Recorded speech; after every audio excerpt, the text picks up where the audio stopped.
Hi, everyone. I'm Laura Fresky. I'm the Engagement Director with the Financial Access Initiative at New York University. I'm here to talk to you today about how we and others have used financial diaries data to tell stories, what it takes to tell a good story, and why this matters to you as a researcher with the Small Firm Diaries project. Stories are very powerful. Humans have been using them to communicate ideas and values and lessons for tens of thousands of years. So, what is a story? At a very basic level, a story is simply a sequence of events in which one or more protagonists interact with their world. Events and actions lead to other events and actions, choices are made, conflicts and tensions arise, and sometimes they are resolved. But stories can be more effective than facts, statistics, and explanations in influencing how people think and how they behave. Why is that? Well, our brains respond differently to stories than they do to these other kinds of information. Stories appeal to us on an emotional level and wedge deeply in our minds. Storytelling helps listeners understand the essence of complex concepts in meaningful and often personal ways. And storytelling is naturally interactive. When there's some kind of mystery in a story or a point of tension, listeners naturally try to figure out what will happen next, which makes them an active participant in making sense of the situation. Another way of saying this is that when we hear a story, it's a natural human instinct to try to relate it to our own experience. But not all stories are the same, of course. Some stories are more memorable, compelling, and more effective than others. So we'll talk in this presentation about some ways that you as researchers can help us tell better stories using the financial diaries data. We'll look at some examples of financial diaries storytelling. We'll talk about the elements of good storytelling, and we'll look more closely at the story of Pumsa, who is a sheep intestine seller in Cape Town, South Africa. First, let's step back and talk about why we're talking about storytelling, how it fits into the Small Firm Diaries project, and how storytelling will be a big part of the success of this project. So our goal with the Small Firm Diaries is ultimately to help people, just like the ones that you will be interviewing, achieve their goals in life, whether that be to hire more employees to expand their business or simply to make enough money through their business so that they can pay for healthcare or school supplies for their kids or whatever their basic needs are in life. We believe that one way we can do that is through making sure they have more access to financial training, tools, and services that are better suited to their real needs. So in this project, we're going to try to tell true stories about the people that we meet. And this means, of course, that we need accurate and complete data, but also the details to tell stories. So while your primary job is to make sure that the data we gather is accurate and complete, you also help the project a lot in collecting the details to tell these stories. Now, these stories, used along with the accurate data you're collecting, will show us the dilemmas that people are facing, how they make financial decisions, and what kinds of products, tools, or services might help them do better. In this way, the stories will help inform the design of financial services, be they microloan programs or insurance products or mobile money plans or business training programs that are better suited to the real needs of these firm owners. And better tools, services, and training programs will help people to stay in business, hire more employees, become more productive, become more profitable, so that they can achieve their goals in life, whatever those may be. You've already heard Jonathan Morduch, the Executive Director of the Financial Access Initiative, talk in a separate video about past financial diaries research and the importance of individual stories. Here are a few more examples. On the top right, you can see the book Portfolios of the Poor, written by Jonathan Morduch and other co-authors, which told stories about families in India, Bangladesh, and South Africa. There's a photo in the bottom center of the Harishipara Diaries, run by a scholar named Stuart Rutherford, along now with Lyft, which has been following families in Bangladesh for over 5 years. With the US Financial Diaries on the bottom right, the Financial Access Initiative, along with other collaborators, took the diaries methodology to the United States. There are financial diaries in Kenya. The bottom left shows the Garment Worker Diaries, which follows the lives of garment workers in Bangladesh, produced by Microfinance Opportunities. And several financial diary studies conducted by Lyft, including What Women Want in Myanmar, Financial and Energy Diaries in Uganda, and Youth Livelihood Diaries in Uganda and Ghana, along with many others. So these stories come in many formats, from books to blog posts, photos, videos, and many different formats. And I wanted to point out also that the Small Firm Diaries project is unique and that it will be the first to use diaries at this scale to illuminate the financial lives of small businesses rather than households or individuals.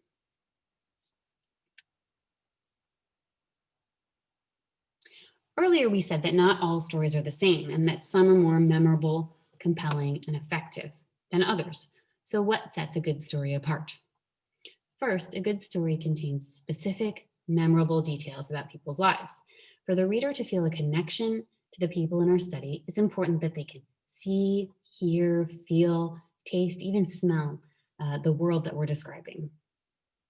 Second, a good story always contains an element of tension or suspense.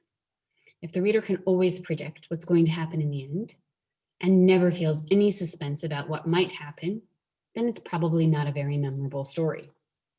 In a good story, the protagonists face difficult dilemmas and choices that are not obvious or easy. This sounds quite simple, but in fact, it is perhaps the most important part of this presentation and is also related to the third point, that a good story helps the reader understand the motivation behind people's decisions. So when people do face these difficult choices in running their business, a good story helps us understand why they made one choice over another. Relatedly, it's important that we know and understand through these stories how people really do act, as opposed to how we imagine that they might act or think that they should act. Fourth and finally, a good story shifts between a narrow lens and a wide lens. So if you think about this metaphor of using a camera that can zoom in and out, a researcher assigned to a small number of businesses may naturally have a narrow lens to zoom in on and understand those individual business owners and take in the specific memorable details of their lives and their cash flows. But it's also important to zoom out and take into account their whole context and their relationships, how they relate to other people, communities, institutions, and support services. So this is to say that to tell a complete story about why things happen, it's important to notice not just the individuals, but the relationships that they have with other people in their families and their communities. Now we'll quickly look at the story of Pumsa from the book Portfolios of the Poor to illustrate some of these elements we were just talking about and see how they can fit together. So number one, Pumsa is a sheep intestine seller living in the crowded urban hostels of Cape Town. She supports herself and 4 children with her business. Every day she buys intestines, cooks them on an outside fire between the hostel building, and sells them to passersby. Note here the specific memorable details. She's not a food vendor, but rather a sheep intestine seller. It doesn't say she has kids, but rather that she has 4 children. It even tells you how she prepares the intestines on an outside fire between the hostel buildings. Details like this allow the reader to feel a connection to Pumsa and see and hear and feel and understand the world that she lives in. Number 2, she tries not to give credit to customers, knowing it will hurt her cash flow, but she broke this rule 5 times during the year for special customers. Here is a very short illustration of a difficult choice that Pumsa is faced with. That is, should she help out customers who can't afford to pay, and an insight into how she thinks about this decision. While she knows that giving credit will cause a dip in her cash flow, she's willing to do this to retain a few special customers a few times a year. Number 3, on average, she earns revenues of about $6 to $15 a day from this business. Government-provided child support grant of $25 a month supplements this income, so this family of 5 lives on a monthly income of about $120. This shows how the quantitative data that you all are collecting contributes to this picture of Pumsa and giving a very precise and accurate picture of her financial life. Number 4, these figures show that Pumsa isn't in the poorest of households. This is a very short example of the wide lens. The story doesn't only focus on Pumsa as an individual, but gives us information about how her struggles compare to those of other people in her community or in her country. And finally, number 5, South African women in the study joined several bi-monthly savings clubs in spite of having bank accounts that would have paid them interest on their savings. They found that the extra discipline the clubs provided was valuable in itself because it compelled them to save no matter what.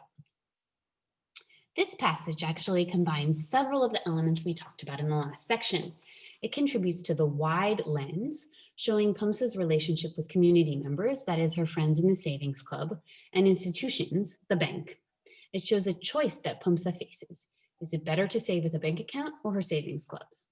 And it illuminates the reason behind her decision to use savings clubs, even though they cost more, because they give her the discipline to stick to her savings goals. Now, these are a few necessarily quick examples, but please do ask your trainers and supervisors about ways to access other financial diary stories to look at them in greater depth. This is the last slide in the training. This is where we talk about how you will help us collect the details that make up the stories in the course of your job as a researcher. During the interviews, keep your eyes and ears wide open and notice which firms are most open and transparent, wanting to share their full story with us. Notice common patterns and similarities in how firms behave. What are they struggling with? What takes up their time? What do they complain about? When a firm seems to be doing something different than others, make sure to follow up, confirm the differences, and ask why. Notice not just what the firms do, but also what they don't do, especially if they tell you they're going to do something and then they don't do it. Notice also when you see firms having to make difficult decisions and decisions that they are uncertain about. After your interviews, take note of all of these things. Write down your thoughts and observations. Talk to other field researchers in your biweekly meetings.